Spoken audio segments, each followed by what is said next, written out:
Magandang gabi mga kasama. Ito po inyong lingkod, Toti Casiño, ang kandidato para sa senador sa Katipunan Demokratiko Pilipino.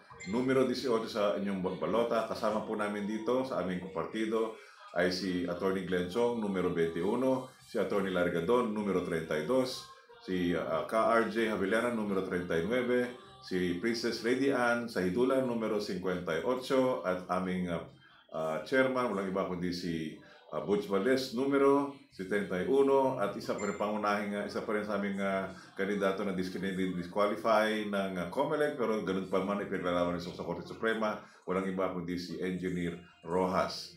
At magandang araw po, magandang hapon, umaga, kung nasa mandako ng daigdig kayo, maging kayo po sa gitnang silangan, o ganoon din po sa Africa or sa Europa. Magandang araw po sa inyo. Sana po itong aming programa dito sa Toti Speaks ay magbibigay ng karagdagang informasyon at kaalaman patungkol sa mga bagay na ating tinatapat na bilang suliranin sa ating pang-araw-araw na lipunan.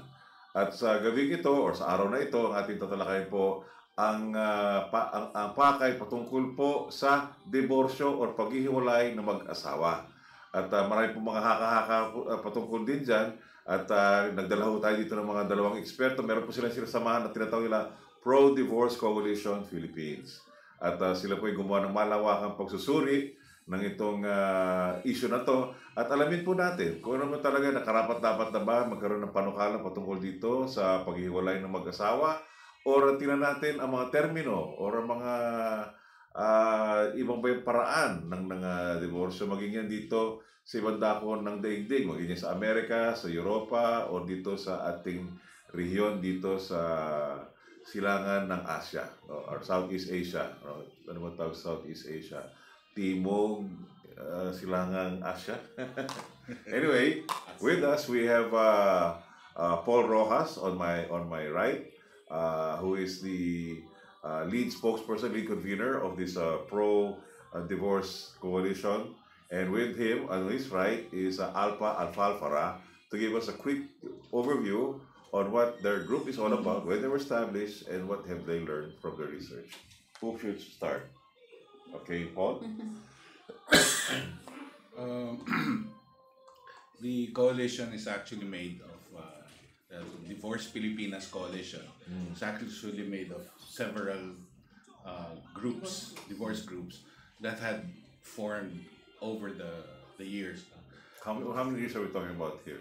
Through about a 10-year period, or was it a 20-year period? Well, basically, they have come together from 2014. Bago lang. Nag-start po, yeah. Okay.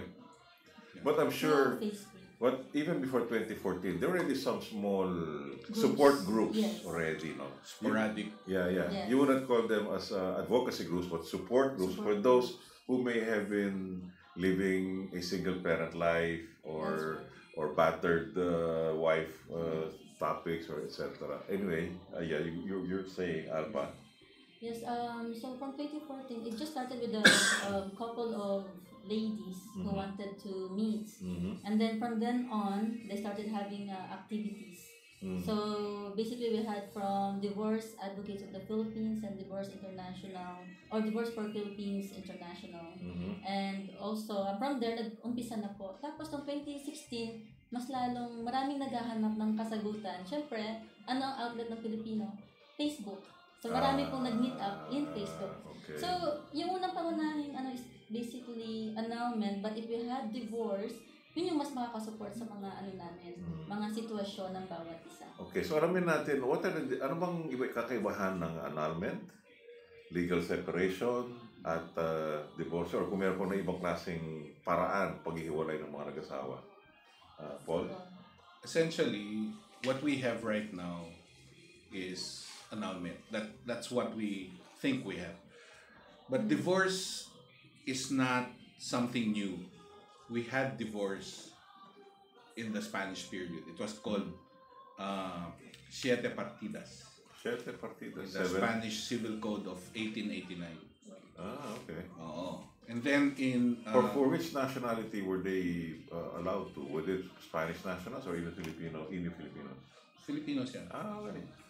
And then during the American era, we had the Divorce Act of 1917.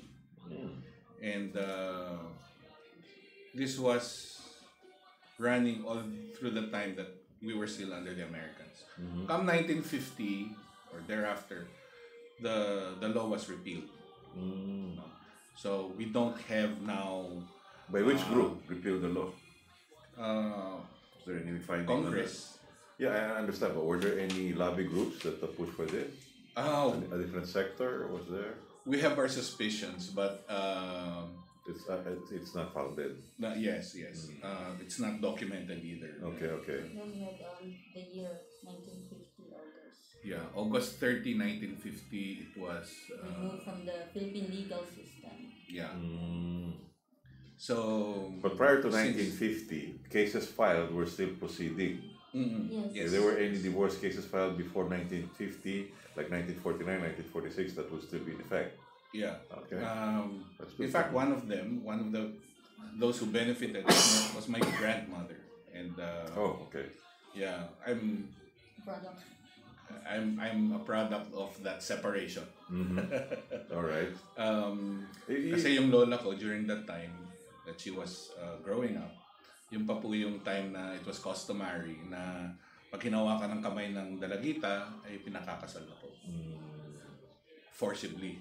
Oo. Whether the lady likes or not. Oo. Now, in my grandmother's case, sinalikan po siya. A kiss was stolen. So, Okay. that's several degrees worse than, kumbaga, wala nang usapan. It's, parang mandated na, kailangan ipakasal yan. So Okay. it turns out this guy is a little cuckoo. So Okay. he used to beat up my grandmother. Wow. And hanggang sa pumutok yung labi. I see. Yun yung sisip-sipin niya. Ouch. And you know how it would take, how much force it would take para mapaputok mo yung labi. Solid punch yun. Yeah, it's I grew up looking at my grandmother, and maybe that was from hindsight. That was why she had a full set of dentures up and down. Wow. So it's Mabigat. probably the case. No? Mabigat. No. So she was able to break away. And Legally. yes. You mentioned earlier na annulment is the only one accepted as a form of separation. What about legal separation? Is that another? Because one I understand, or most a lot of public understands Yes. here, annulment is only in the confines of the Catholic Church. Yes or no? For the church, yes, they have. Other religion don't have that. Right. However, we do have a civil annulment. Civil annulment. Yes. When you say annulment, diba the nature of annulment is like they annul the contract, the marriage, ergo, like the marriage never existed. Yes. But That's unlike legal separation, they recognize the marriage, Marriage. but they went through a process of separating. Yes. Yes. And the court would grant them Exactly. separately, even though their status beforehand were married. Yes. Unlike annulment, when you're being declared annulled, you're As back to if- single. Tama. Yes. Now, if you're legally separated, you still remain married. Correct. So hindi ka pa rin pwedeng mag-asawa ng iba. Hindi ka pa rin pwede You can mag-asawa. just separate legally. So Legally. it's just a Yes. separation of bed. Okay. Board and lodging. How about yung mga conjugal property, are they separated under that nature? I think that's by court na when they do When, go the diba, process. of when court you own hearings. a property, Yeah. a certain Juan de la Cruz married to a certain lady, and therefore that property is conjugal. Now, if those couple are declared legally separated, would the property be also be separated? They can go through the process Okay. of doing that. It's really up to them if they want to do that. Anything legal, yeah. Yeah, That's- it's that's let the courts valid. take courts take that course. So, all right. Now, this thing about the marriage being inviolable, that just came in the 1987 Family Code when Cory sat, courtesy of a priest, maybe. Or as what they, let's say, put it, because we were on a transitory condition, no, transitory one, because we were on an extra constitutional government since the the former sitting president was ousted by a popular revolt, right? Ergo, the constitution that was being served then was no longer recognized as the 19th century constitution, so the Philippines subjected itself to a new constitution. However, okay, even before that ratification of that constitution, even before the family code came out, during the time of Marcos, we were already recognizing the absolute divorce of Muslims and indigenous people. So it's not really true that this country does not recognize divorce. That's not true. We recognize divorce in a different. However, the problem really is, if you state it correctly, we do not recognize divorce, or the family code seems to disallow divorce among Christians. Only. Non-Catholic. Yung non... I would say that. Non-Catholic Christians. Because for one, we have no annulments. In the non-Catholic. Right. There's no bylaws, wala sa bylaws ng most churches. Yeah. However, meron pong bill na nagsasaad na can they make the church annulment legal or legalizing church annulments. So pagka nag-file sila ng church annulment, yung mga non-Catholic Christians? Yung mga Catholic po, kung sakali, di ba, they have. So, it goes to the Vatican. Opo. So, gusto nila na ma-recognize ito ng batas natin. So, paano po kami? Yung mga non-Catholic Christians? Yes. Maiiwan po kami kung sakaling yan ay pumasok sa... Nasa Senado na rin po yan eh. Yung bill na yan. As we speak? Yes, as we speak. Okay. It's SB 2134. No, that's general. Pero yung just legalizing church annulment, hindi ko pa nakuha yung SB na. Okay. Yeah. Okay, so mga kasama, kayong sumusubaybay dyan, ang liwanag po sa narinig po natin ngayon na ang diborsyo ay wala pala sa ating nabura pala yan, or hindi nire-recognize ng ating pamahalaan. Kundi pala ay meron din pala siyang pahintulot sa mga ibang mga ating mamamayan na hindi nasa ilalim ng hanay ng simbahang Katoliko. Katulad ng mga samba na sumasamba sa mga Islam, at ganoon din pa man sa mga hindi Katolikong Kristiyano At indigenous peoples. How about yung mga Iglesia ni Cristo, yung mga Sabadista, meron ba sila mga batas patungkol dito? That we're not sure, but if they do, we still have to follow. As a Filipino, we have to follow our civil law. Okay, state law yun, State law statutory pa law. rin. Okay. Yeah. So even if they have, follow pa rin po kami. Alright. So, moving on, now that we already know the definitions of this type, na meron din pala sa paano yung proseso? I mean, iba ang Muslim eh. Yes. Pag nagpadiborsyo, iba rin ang proseso pag ang mga indigenous. Kasi alam ko, nababasa ko nga sa Biblia, na pag sinabi doon sa mga sumasamba sa reliyon ng Hudyo, pag sinabi ata ng lalaki, I divorce you, effective na yun. Ganun din ba yung Muslim? We're not sure, but they have that according to their Sharia law. They probably apply it to their what do you call that? Quran? Yeah. From their Quran. Yes. So they have their own procedure. Oo. Ngayon, sino ang magtestigo na sinabi ng lalaki sa babae, I divorce you? Meron ba doon, kailangan doon, rabbi, or pare, or... Kasi ang nagsasama sa mag-asawa, ay ang nag-officiate is rabbi, I don't know what they call, sa Muslim, imam, tapos sa Katoliko, pare, sa mga Kristiyano hindi Katoliko, ministro. Yeah. Right? So in other words, hindi sila bahagi ng ating pamahalaan. Right? Sila ay nasahanay ng sekta ng reliyon, no? So, ang proseso ba nito ng pagkakahiwalay ng mga mag-asawa ay dumadaan din sa pagkakilala at pag-ugnayan sa kanilang patakaran ng kanilang rehiyon, bawat rehiyon, o bawat relihiyon?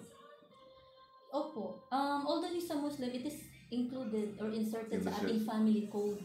Okay. Na kung ano po yung kanilang way of terminating or dissolving a marriage, ay ano po yan, hindi na po nila naka-individualize or itemized. Hindi Okay. na na-detail. Basta follow lang yung kanilang show Okay. law. Bakit may mga tumututol sa paghihiwalay? Marami pong sabi-sabi. Let's say on FB, pagka maraming tumututol dahil more like moral lang daw. Hindi raw nating culture, hindi po yun maka-Pilipino, but they forget these other details na we have partial divorce sa country. Yung mga tumututol po, there are some apprehensions. And we've heard them also from some of the senators, the incumbents. Some of them are apprehensive na maging parang Hollywood style. Okay. Kinasal ka ngayon, bukas makalawa, hindi na pala. Pero may basihan yung ganong pagkatuto, kaya malalim kaya ang basihan noon na para maging Hollywood style. Or marami siya Yan din yung isang ibang comment ng iba. Pero yeah. kung gumawa kayo ng survey, ilan ang sumasang-ayon sa ganyang komento? More than 50%. Talaga? Talaga. Na pabor sa divorce. Lumalabas 53% sa mga... Ayun yung average that is in favor of divorce. Oo. Pero yung mga tumututol, ang kanilang pananaw ay para maging Hollywood style. May karamihan pa rin mga ating mamamayan na ganun pa rin ang pananaw. Hindi lang mga senador. Kasi mga 20 lang. 20% lang. Medyo significant because hindi po nila nababasa kung ano po yung kinahain natin as divorce bill.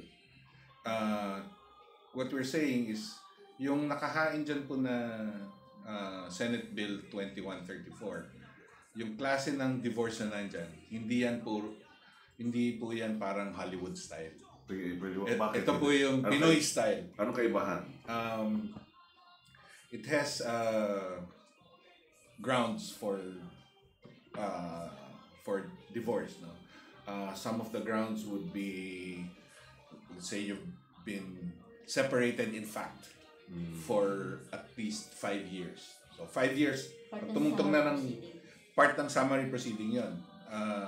You can file, ngayari siya, iniwan ng 5 years or more, hindi siya binabalikan or what. That's... Pero what would start the countdown? Anong magmamanifest na wala itong araw na to, nag-upisa na yung bilangan? Meron ka bang affidavit to say that? Meron ka bang barangay clearance na magsasabi na ako, testigo to, mula itong araw to, nawawala si Mr. o nawawala si Mrs. Tapos under na invento. Sa ano na po yan? Sa IRR. Doon na may implement yung mga things that, Okay. Sa details na po yan. But one of the ways that this is different is yung pong mga grounds for legal separation at saka annulment, pinagsama-sama po yan. Doon sa divorce law. Okay. Or divorce law. Okay. So, combined na po siya dyan. Divorce bill, right. Tapos, wala na rin siyang natawag na prescription period. Pagka nag-file kasi for annulment, there's such a thing as prescription period. Wherein, from the time that you found out that there is this impediment, you have only 5 years within which to file it. If it extends beyond that, knockout na. It doesn't, yung boses mo hindi na maririnig. 5 years after you've been married? From the time you found out. You've probably been married for 10 years and then you found out parang Meron impediment. May impediment pala. Such as adulterer. Yeah, something like that. Or there's a whole list of that. Okay. So, you should file that within 5 years. But, sa totoo lang, when people get married, especially here in the Philippines, the female is usually uprooted. Inuuwi yan sa probinsya. In that sense, they become what is known as isolated, unempowered. So they're in some strange place and they cannot do anything.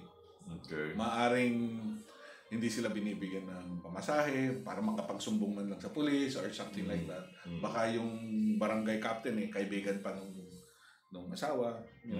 So there are dynamics that keep the aggrieved party from saying so. Okay. That they are indeed aggrieved. Okay. So, by the way, this kind of divorce, ang tawag po dyan is absolute divorce. No? Yung legal separation, tawag natin dyan is relative divorce. Na hiwalay kayo, pero hindi kayo pwede mag-asawa. Oo. Pero yung absolute divorce, pwede na kayo mag-asawa ng iba. Yes. Okay. So yung kinikilala din natin na sa Muslim, absolute divorce din po yan. Okay. Alright. Ngayon, bago tayo tumuko sa ibang topic, just a real quick jump lang, no? May mga responsibilidad ba ang naghiwalay, lalo ng lalaki sa babae, like alimony? Yeah. Meron din For yun? this bill that na inaihan. Oo. And anong grounds na pwede i-grant ng lalaki ang babae ng alimony? Anong mga kondisyon? I guess it will depend. Kasi although wala pa kasi sa IRR, and then yung bill mismo, hindi rin siya Kompleto. specific or hindi pa po kompleto. Kasi mayroong sitwasyon na yung babae mas makikinikita sa lalaki. Correct, Kasi lalaki pa rin correct. magbibigat na magbigay pa rin na ng ano. Yeah, Hindi naman huwag naman masyadong gender. Yeah. No, I think that's where we can come in sa IRR. I see. Para fair. I tried to do some interviews abroad. Siyempre, chat-chat lang sa Facebook. And we have AP9 who was able to reach the US and now she has work, right? Yeah.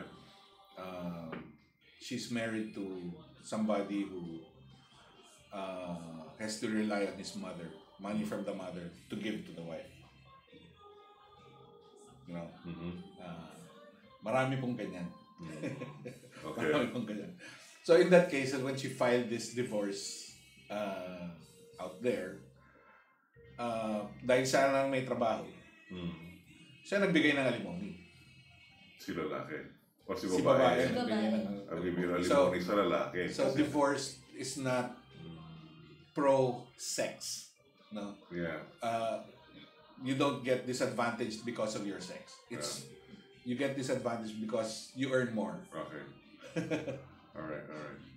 Okay. So only in that case, but yeah. of course the alimony has a limit in its in the period and in condition. Ngayari, nakahanap na siya ng trabaho, then you stop that. Okay. How about yung custody of the children? Is it by nature na dahil yung mother, yung first 7 years of the child automatically goes with the mother? Meron ba tayong mga ganong provisions sa divorce bill? Ano po, they will go after, they will follow the family code when it regards to that. And what's the family code say? Na below 7 years of age, automatic sa nanay. Sa nanay. Maliban na lang if they can prove that the mother cannot care for the kid. Yeah. Right. And then, what other things that I remember about legal separation? Going back naman, never mind alimony, saka natin i-expound that. Let's go back to the process of determining. Yung ba sinasabi nila na if the woman was not able to produce a child in the first 7 years, are those grounds for divorce? Meron bang ganon? Meron nga ganon? I don't know. I don't know, but it was already been known for the longest time that if the woman was not able to bear a child in the first 7 years of marriage, that's a ground for separation. Are there any provisions in the family? Not that I know of. Yeah, but I'm trying to recall. Kasi ang ano lang yata was if they're not able to do their duty as a husband, parang ganun nito. Ganon. I just forgot the wordings, but not necessarily Not bear a child. Yes. Not impotence. No. Impotence is not a ground for separation, in other words. Whether it's the impotence with the mother, or the husband or the woman. No? Yes. Okay. So that is not true. No. There is no such provision there. All right. Yung pong annulment pati, it's, kung tutuusin, it's only for invalid marriages. Invalid marriage. Okay. Dalawa kasing klaseng marriage. It's either it's valid or not. Alright. Not valid. What's an invalid? An invalid marriage is something that has an impediment, and that impediment is not known to one of the spouses. Like, for now, if we go through the grounds of annulment, so andyan yung drug addiction, andyan yung extreme alcoholism, andyan yung homosexuality. Let's just focus on that. So if those conditions had been pre-existing before the marriage, that is an impediment. And all the way up to obtaining consent during the marriage, that's an impediment. That makes the marriage annulable. Even though it was already made known to the spouse before the marriage? That makes a difference. Kasi ang basis kasi for valid or invalid is full knowledge, full consent.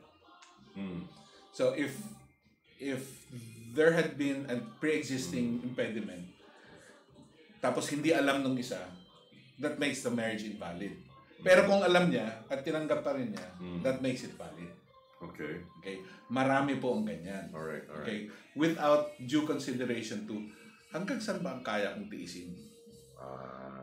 Walang consideration ng ganyan.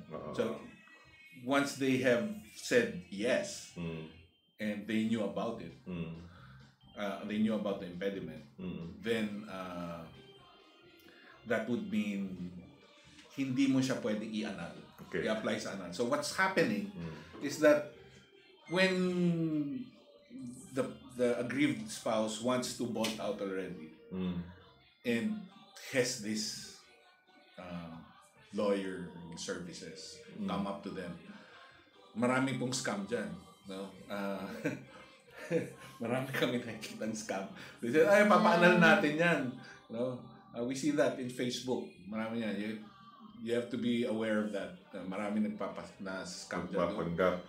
What actually happens is, kung valid yung marriage mo, gagawa sila ng karagdagang kwento na hindi totoo. Perjurous. Pwede kang balikan for perjury. Papalabasin na yung asawa mo has been doing this long before you got married and you didn't know about it. Maybe ito yung alam mo pero yung isa hindi mo alam.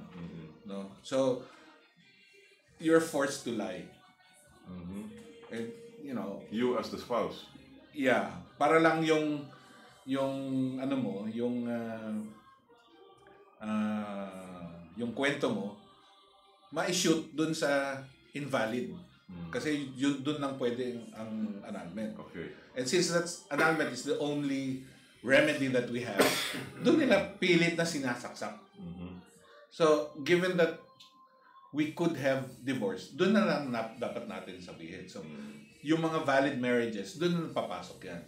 Yung mga hindi na nila kaya, yung katamaran nito, sobrang na inabandon na kami for more than 1 year, stuff like that. Then that becomes valid. Okay, how about chastity of the woman? Is that also grounds or measure? No such thing. Well, that's right. That depends. One woman claims that he's been chastised for the long time. I mean, he would be the first person to copulate. Probably is the word, no? With the woman, and then the man discovers she's not. Is that ground for? Just a thought, just a question. No, I've not seen. I have that's not seen discriminatory. That being discriminatory. That would be discriminatory. Or that would be parang more on domestic na yan eh. Kasi that's between them. That's not in the law. Okay. Does that mean that be covered the law? Yeah. Alright. Sige, go ahead. Meron pa lang dito nagbabato ng tanong. Sa page po namin. Sa page na can you give the web page that you're saying? Sa FB po, Divorce Pilipinas Coalition. Alright. Yes. Okay, sa mga tagapanood, you wanna post your comments, it's on Divorce Pilipinas Coalition. And sige, Alpa, would you like to read we have one of our admins actually. She's not able to make it here. Question po, are you for divorce, sir? Me? Yes. And they're asking me. Yes, sir. Actually, aking stance ho dyan ay unawain muna natin kung ano yung panukala sa ating saligang batas. Nakalagay nga doon, we are be created, etc., in the preamble, guided by the divine providence. By the term divine providence po, I've been saying this over and over again, same thing with the same-sex marriage, no? The same argument, is that pag binigyan natin ng pagkakilala ang divine providence, yan ay po sinasabahan natin Panginoon, maging kayo po ay Katoliko or di katolikong Kristiyano, o kayo po ay Muslim, o sa iglesia, o sa Budista, kung ano man ang iyong relihiyon o ano man ang iyong pananampalataya, at kinikilala niyo yung mga banal na aklatan, magiging Biblia or Quran or kaya naman, at kung nakalagay nakasaad doon sa iyong yung banal na kasulatan na kinikilala ang diborsyo, sa akin, yun ang umiiral. Para sa akin, dahil kung sinalagay natin sa preamble na tayo ay gagabayin by the divine providence, anong basihan natin ng gabay ng divine providence kung hindi ang kanyang banal na kasulatan at nakalagay sa iangkop na ako doon. Sang-ayon na ako doon. Yun ang aking rational, no? Yeah. Now, that is one. Same thing with same-sex marriage. I've argued na wala itong offense sa mga mamaya natin ng mga lesbian, ganyan. Yeah. Kundi, kung itatanong nila sa amin kung legal ba, sang-ayon ba kami ipa-legalize ang same-sex marriage, kung papalitan, kung nandun pa yung nakasaad sa preamble, wala tayong magagawa. Yeah. Nasa konstitusyon yun, ika nga. Okay? Now, ako naman, ang akin namang pananaw naman dyan, ako bukas at sang-ayon din sa diborsyo. Bakit? Kasi hindi naman, meron din kasabihan din sa Biblia, yes, na nasasabi, kung anong pinagsama ng Panginoon, huwag na huwag paghihiwalay ng tao. Okay. Whatever God puts together, let no man put asunder. Tama din yan, no? Pero meron din nakasulat, I think nasa Chronicles ata ito, at sinabi, even though I do not like divorce, yes, but because the two cannot remain in peace, let them be separated. For my intention is for both people to live in harmony, to live in peace. So, ibig sabihin, bukas pa rin din ang kasulatan na kung hindi nyo kaya talagang mabuhay ng maayos at na nakikipag-ugnayan ng mga matino, maghiwalay na kayo. So, those are my two arguments, right, na bukas at sumasang-ayon ako sa divorce. So, hindi dahil yan ay makasira ng pamilya, kundi kasi hindi naman tayo perfecto. Opo. Hindi tayo buo na alam na kilala mo rin ang pangasawa mo, alam mo yung ugali niya, na nung malaman mo na nasa-discriminate na hindi pala siya ganito at hindi pa siya ganyan, nagkamali ka pala, dapat kayo nagkakasala, wala ka na magagawa, kundi ipit ka na doon. Right. Kumbaga sa kontrata sa negosyo, full disclosure. Yes. Ayan, sinasabi mo kanina, di ba yung mga invalid, di ba? Yeah. Yun nga po sir ang divorce, sinusulong natin, hindi po para sa masasayang pamilya. We're actually offering this should be an offer as an option sa mga taong matagal ng hiwalay, matagal ng patay ang marriage. Hindi ito, porque may divorce, lahat ng married, divorce na rin. Hindi. Maliwanag po yan. Ito po ay isang pamaraanan sa mga mag-asawa na may problema. May sorry na tuloy-tuloy at hindi nasusolusyonan. Opo. Okay, hindi yun sa mga maayos sa mong kabuhayan ngayon, sinabi mo yung separation. Marami sa ating taga-subaybay dito, mga OFW. Alright? Ang tanong ko naman paano naman yung mga OFW na nakahiwalay sa pamilya ng mga 10, 5, 10, 20 taon, yun ba grounds for divorce? Ay, hindi po. Hindi. Bakit? Because for one, they went out there to earn for their family. Yan ang intention. Yan po ang intention. So, hindi po yan. Kasi kahit sa legal step or annulment, yan ang kanilang i-file na grounds. Deny po yan. Deny. Yes. Kasi that's for your family. It's economic. Economic po yan Nagtutulungan hindi sila. dahilan dahil sa puso. Yes. O sa pagrelasyon. Ang dahilan They yan. have to prove it na yun ang naging grounds sila. Bakit nagkahiwalay. Okay. Yeah. Okay. Ngayon, yung psychologically incapacitated, that is the most used. Abused. Anong ibig sabihin niyan? At saka yan ba ay kasama dyan sa divorce bill? Opo, kasama rin. Ano ibig sabihin ng psychologically incapacitated? Ano siya? Yung isa sa kanila or both of them ay hindi na maayos ang pag-iisip or they're not able to fulfill the roles as husband and wife. Ganoon din yun. Opo. Pero more on mental. Kasi this is why you need psychiatrists or psychologists. Yeah. We pay extra for that. Right. Kahit nga yung pagiging mama's boy or daddy's girl can be part of it. I see. So, if it's That is classified as psychologically incapacitated. Yeah. What it has to be proven by a psychologist. Yes. Yes. Okay. Everything has Now, to be when it comes to that. malalaman niyo pagka kunyari si lalaki kung magbigay ng Sweldo. ng allowance kay Mrs. Galing pa sa nanay niya. Yes. No? This happens when as a person growing up,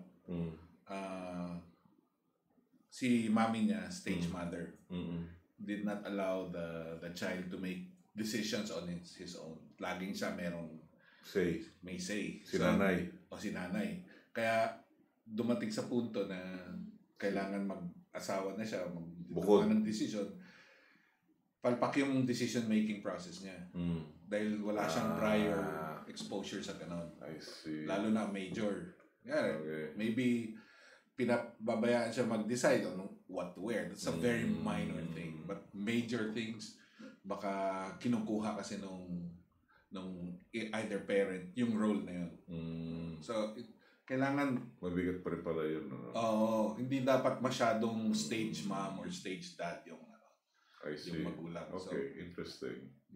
Oo. Ngayon, gumawa ba kayo ng pagsusuri or pag-aaral kung ano ang sa tingin nyo, kung gumawa kayo ng survey, maging ano man ang classification niya sa mga mayaman at mahirap, kung saan ayon sila. Kasi tinanong mo na nga sa akin, kung saan ayon ako. Yes. Ganun din ba ang ating survey nung malabas? Kung gumawa man kayo ng survey. May ginawa ba kayong survey?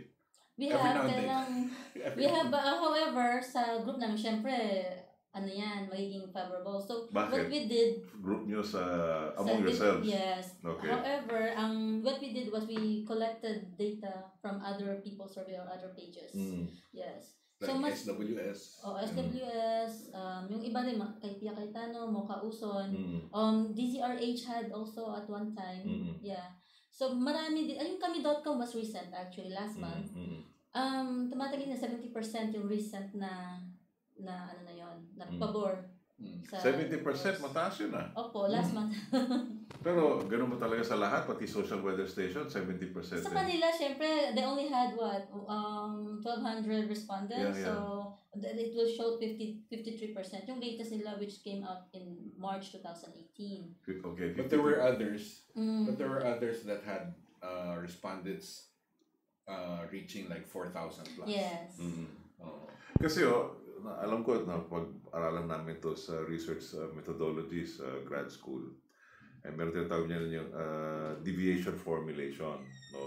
When you do some sampling, alright, and you do the computation, lumalabas the ideal size of a sample survey would be a good for any population from 1 to 10 million is like 1,800, 1,200, no? Yeah. Pero when you reach something like 10 million and above, up to 50 million, nasa mga 4,000 respondents. Right.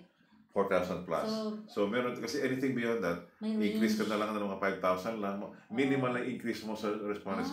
Basta, it is already representative of the demographics. Yeah. If your classification of your population is 40% or DEF, dapat meron kang ganun representation in your survey. Yes. Kaya nga, itatanong mo doon, magkano kinikita mo? Sa pamilya nyo, sinong tagapag-ipon ng kita, Right. sino tagapag-gastos. Tapos sa tahanan nyo, ilan ang inyong sigahan. Kasi kung nagsishare kayo ng bahay, nandun nga pati magulang mo, so dalawa yung inyong saingan.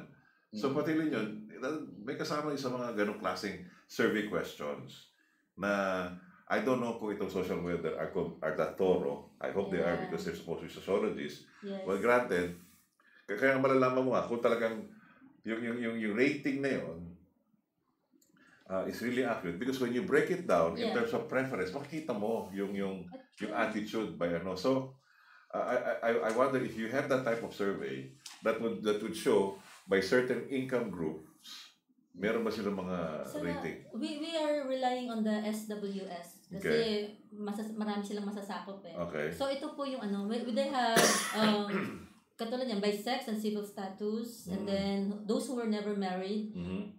So ano yung, do they agree as well?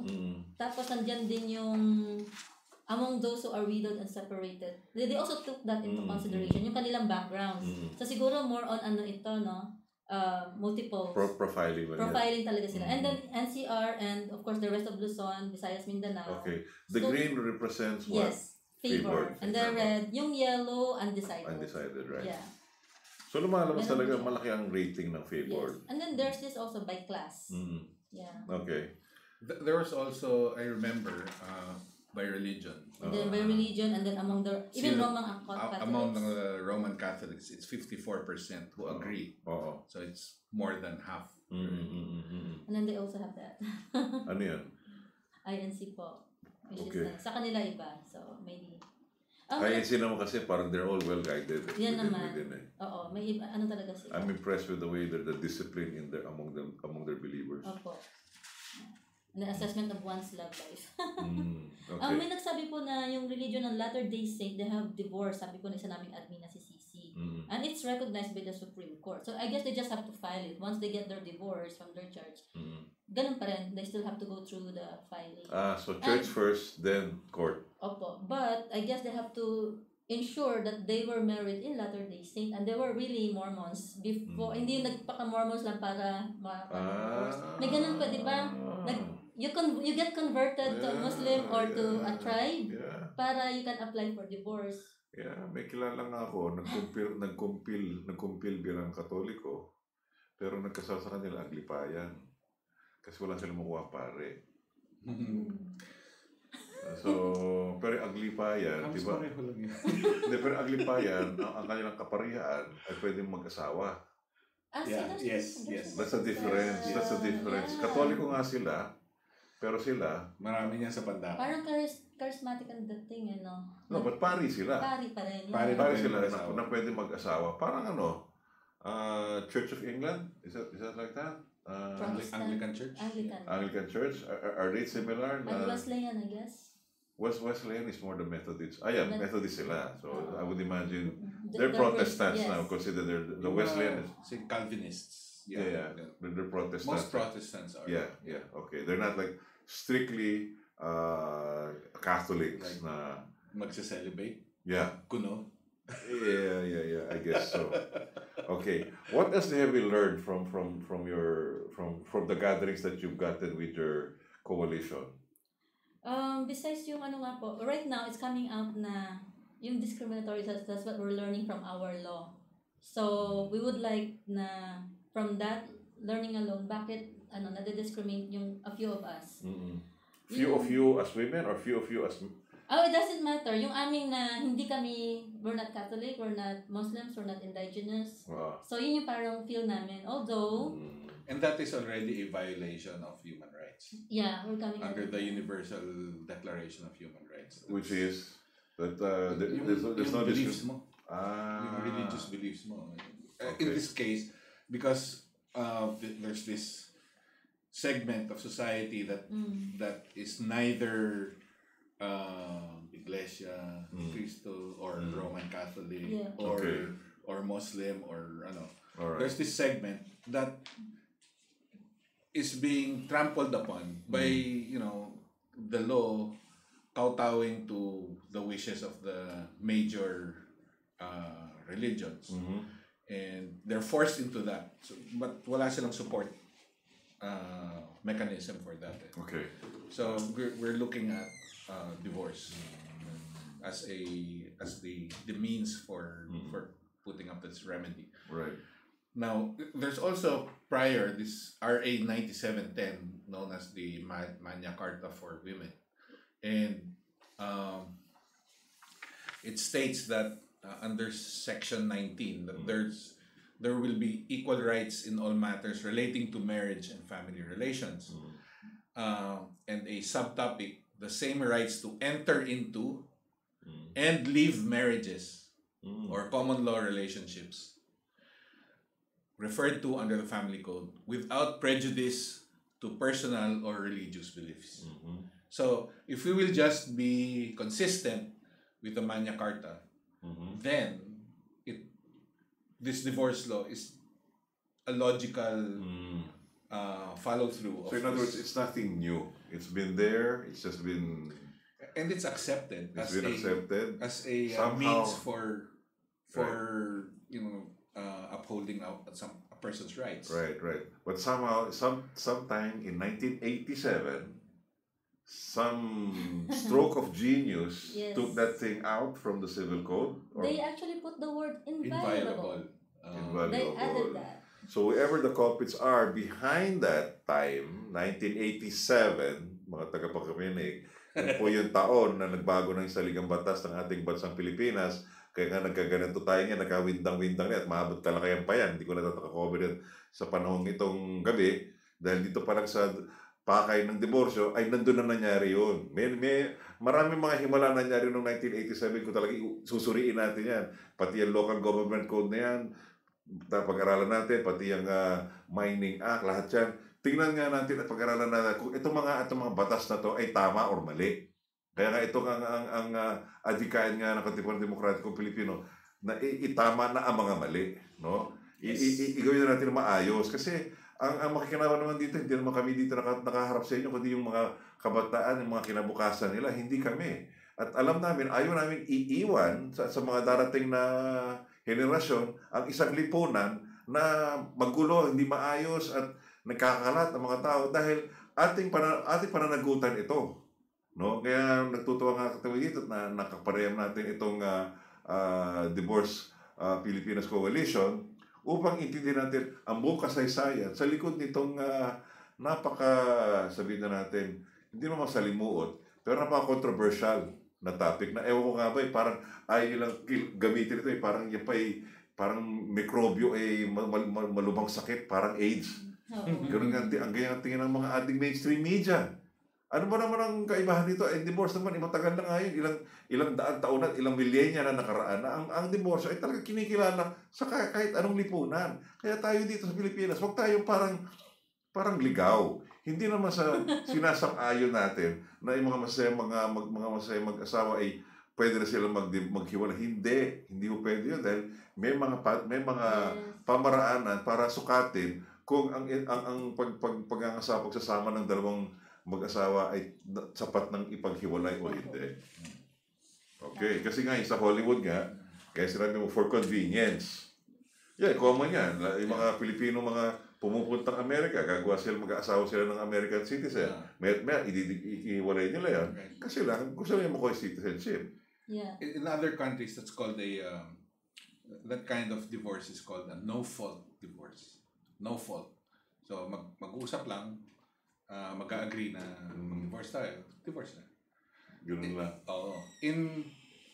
One of the things we found out in New Zealand, if a couple can just agree on post-separation, come up with an agreement, a plan, like custody of the kids, alimony, or whatnot, how to make hati yung mga without necessarily having a lawyer. All it takes is that they call it a separation agreement. Okay?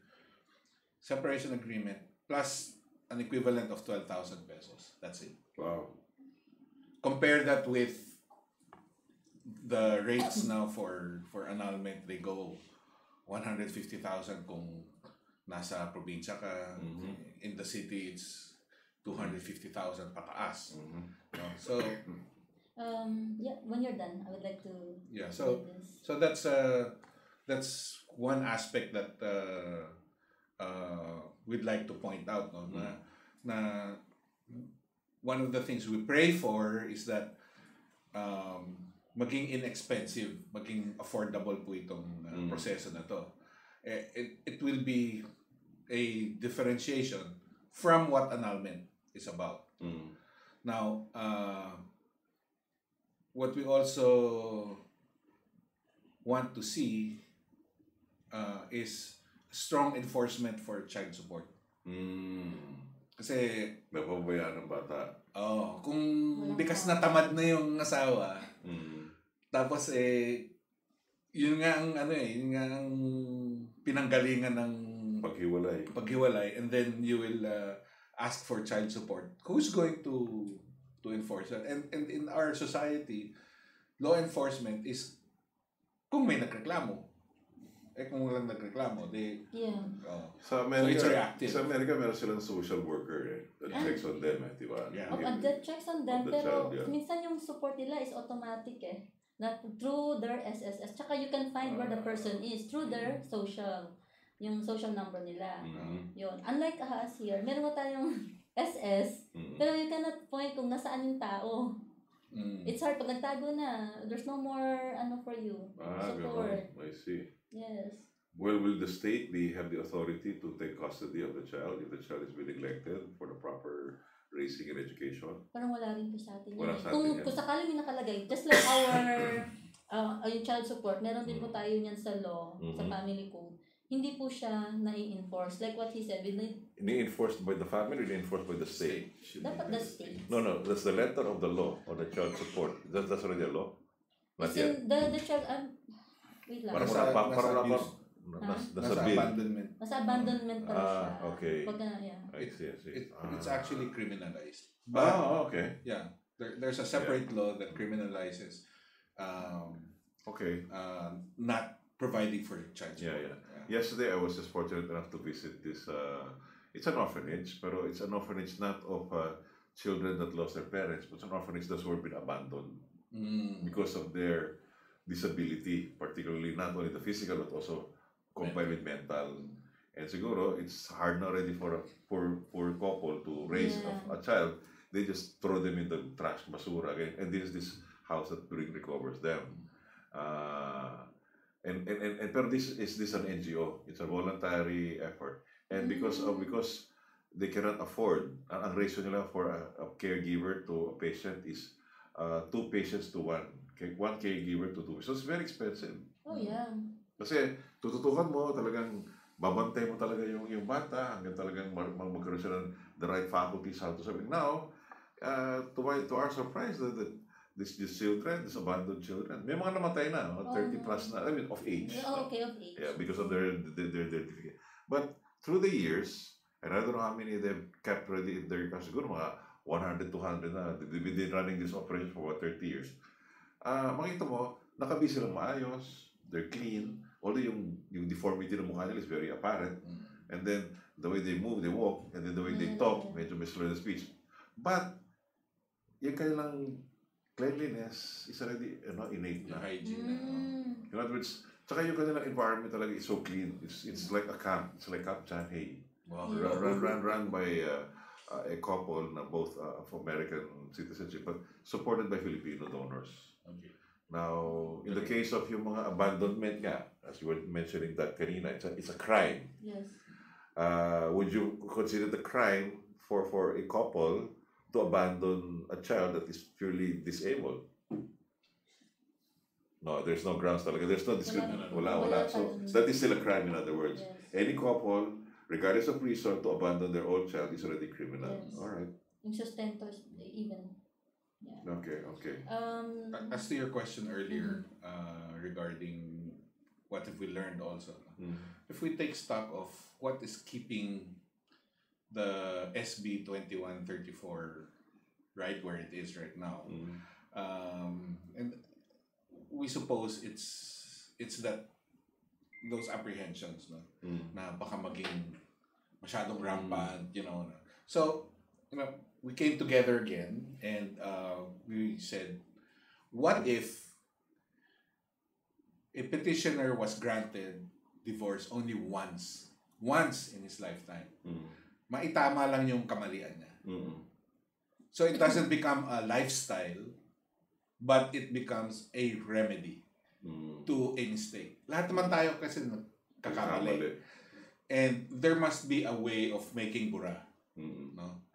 Kailangan to restart. No? Start all over again. Okay. So we're looking at this as a counter offer. If you're afraid that this might become Hollywood style, then this is what it might take, so that the law becomes remedial rather than become a way of life. Okay. Very interesting.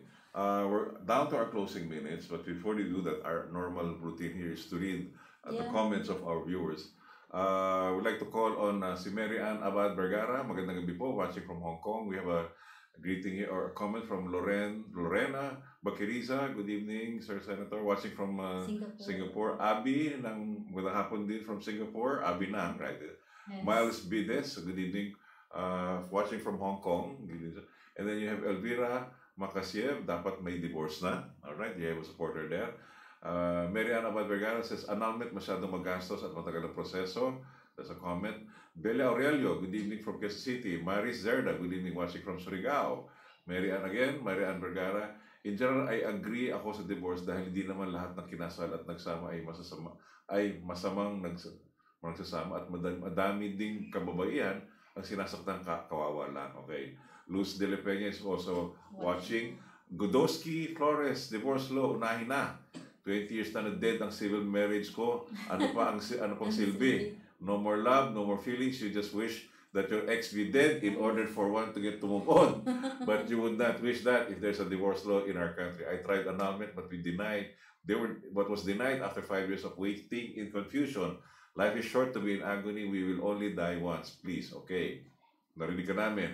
Maggie Ocasla, okay, number top 5 on my book, very bright, okay, article IT expert, no need that in the Senate to bust the electoral fraud. We need, okay, sorry, we need you in the Senate to bust, of course, we will do that.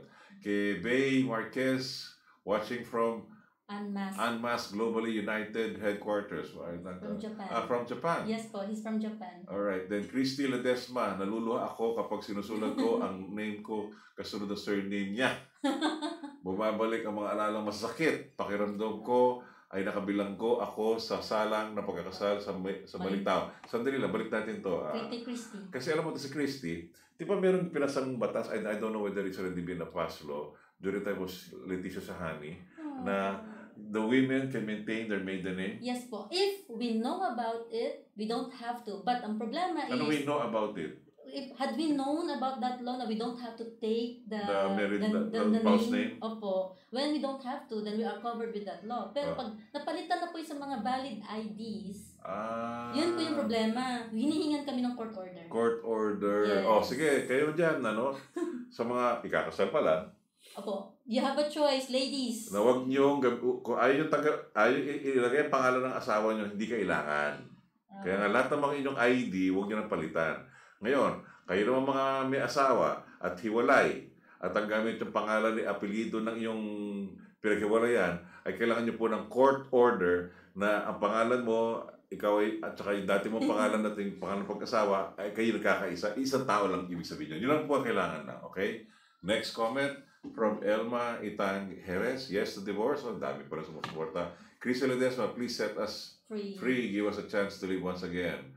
Okay, yes to divorce from Elma Itang Jerez again. Need ng Philippines magkaroon ng divorce law. Okay? Yung ex daw niya nakakapagtago-tago na parang walang siyang obligasyon. Si Abina, need to drop my surname but my children may retain. Tama naman niya. Tama naman niya. Elma Tingares, kailangan na talaga divorce dito sa atin dahil wala kaming pera pang annulment.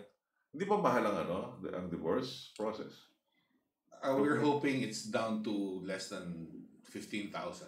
Okay. That's one of our prayers. All right. But again, that would be in the IRR stage. Okay, okay.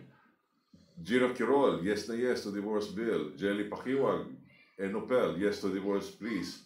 Alan, OD, annulment is tedious, very expensive, walang kasiguraduhan. Yes, isa pa. And then Elmer Katangheras may divorce po pa noon pa.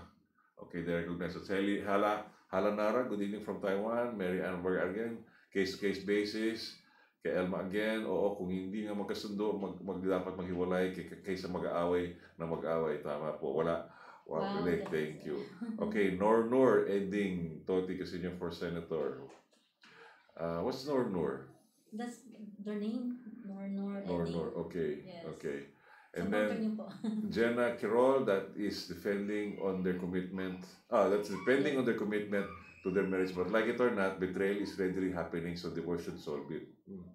From Christy Ledesma again, ang divorce ay pagkakataon na magkalaya sa dinanas ng abuse. Hindi ito banta para sa mga maayos at masayang pamilya.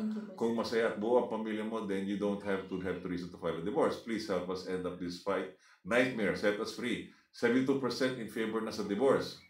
Alan Odid, hashtag divorce PH now. El Matigares, hashtag SB 2134. Opo, that's the Senate bill. Okay, hashtag divorce Pilipinas. Angel Jewel, please po, talakayin nyo na naman ang divorce. Huwag nyo nang ipagwalang bahala at nakakarami pang na pangangailangan niyang hashtag divorce Pilipinas. Marami po tayong cover dito, tama po ba? Yes. We haven't covered everything yet. No. Okay, so abangan nyo sa sunod na Martes. Ibitahin natin ulit itong dalawa at tatalakay pa rin ng mas mahabang saysay ito. From Ryan Sally, you vote for me. And anything else? Tapos mo tayo dyan. Jenny Linda Pascua, hashtag Divorce Pilipinas, okay, praying. Okay, from Elma again, Itangeres, wow, thank you for the opinion about the divorce, alright, more. At dyan na po nagtatapos ang ating mga tagapagsubaybay. Meron pa mga dumarating mga, sa inyo naman, yung mga nagpapadala dito ng mga komento at hindi namin nababasa. Hindi kami na pumanhin kasi dumarating yan. Alam mo kasi dito sa Pilipinas, pabagal ang internet. Isa pa yan, panukala na yan, yung liberalization na yan, pumapabor lang sa mga pribado na ang taas-taas na sigilito ng internet. Kabagal-bagal naman. Ba't hindi dapat i-cancel ang prangkisa? Isa pa tatalakayin natin, pero hindi sa programa nito. So, dito na tayo na magwawakas. Any last words to our viewers? Yes po. Yeah, go ahead, if it's alright. Yeah, okay, we would like to say na we would, kasi ang buong mundo, tayo na lang po ang walang divorce. Although meron tayo partially. However, we'd like to i-read itong Universal Declaration of Human Rights, Article 12, freedom from interference from privacy, with privacy, family, home, and correspondence. Yung sa Article 16 ng Human Rights, men and women of full age, without any limitation due to race, nationality, or religion, have the right to marry and to found a family. They are entitled to equal rights as to marriage, during marriage, and its dissolution. So entitled po dapat tayo doon according to the UN Human Rights. Then 2, marriage shall be entered into only with free and full consent of the intending spouses. So the family is the natural and fundamental group unit of society and is entitled to protection by society and the states. So ang sinasabi lang po namin dito is tao rin po kami. We're part of the human race. Hindi lang po tayo holy, hindi po tayo, although we are Filipino, we are proud to be Filipinos, and then we're proud of our culture and all that. But grant freedom to those who are matagal nang naghihirap o matagal nang patay ang kasal. Yun lang naman po yun ang resolution doon eh. Hindi po ito para sa mga masasayaang pagsasama. You have nothing to fear. Besides, sino naman po ang nagkakasal na gusto nila, in the end, ang nasa isip lang nila is hiwalay rin tayo. Wala pong ganon. Okay. Diba? Maraming salamat po sa oras. Okay, Paul? Everyone makes mistakes. But everyone also deserves a second chance. Marriage should not be a death sentence or life imprisonment. Divorce allows a marital mistake to be corrected and gives the errant citizen another chance to make right his or her pursuit for happiness through marital bliss. Yun lang po. Okay. At dito po nagwawakas itong aming episode. Para lang sa kaalaman ng mga taga-subaybay, hindi dahil nakapanayam natin itong grupo nito na Divorce Pilipinas Coalition na ito ang party stance ng Katipunan Demokratiko Pilipinas. Sa kasalukuyan ay wala pa kaming posisyon patungkol dito. Pero inyong lingkod, itong kandidato Toti Casiño ay bukas sa mga ganitong klaseng mga panukala at talakayin pa natin ito at baka siguro meron nga talagang lunas ang ating ang kalidad ng ating pamumuhay sa darating na panahon dahil ang aming pinakapaksa, ang aming pinakapakay para sa aming pagtatabog bilang sa politika ay magkaroon ng magandang kalidad ang kabuhayan ng lahat ng Pilipino, maging yan mayaman o mahirap. So dito po nagwawakas ang inyong lingkod, Toti Casiño, numero 18 sa inyong balota. Kasama po namin sila Atty. Glenn Chong, numero 21, si Atty. Larry Gadon, numero 32, si Ka-RJ Javillera, numero 39, si Princess Lady Ann Sahidula, numero 58, si Butch Valdez, numero 61,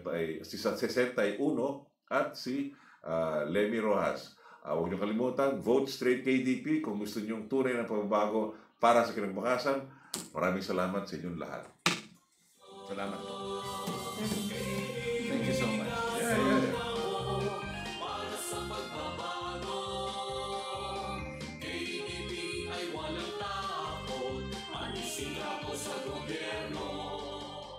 Katipunan ng Demokratikong Pilipino. Tatlong pangunahing issue. Dayaan sa eleksyon dahil sa Smartmatic. Dengvaksya, genocidal scam.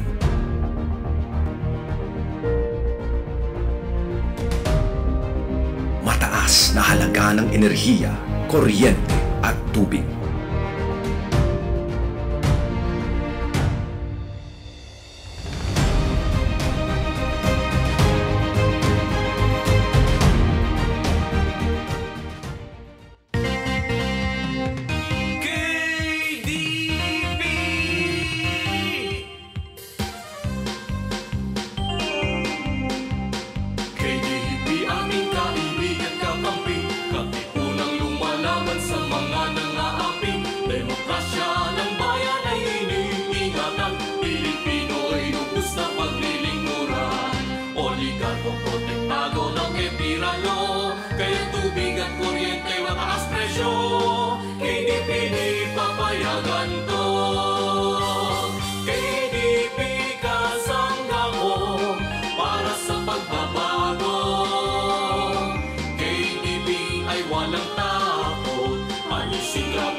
Kinabukasan, Valdez, Casiño, Javeriana, Sahidula, Rojas, Chong, at Gadon.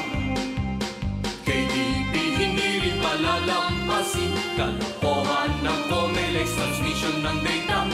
Dayuhang Smartmatic na inutil magbilang, parusahan mga sindikatong sangbuatan. Ang dating Pangulo ay pagbabayarin din, sa Dengvaksya pumatay sa mga pasling. KDP ay lalaban, KDP kasangga ko para sa pagbabago. KDP ay walang takot, alisin ako sa gobyerno.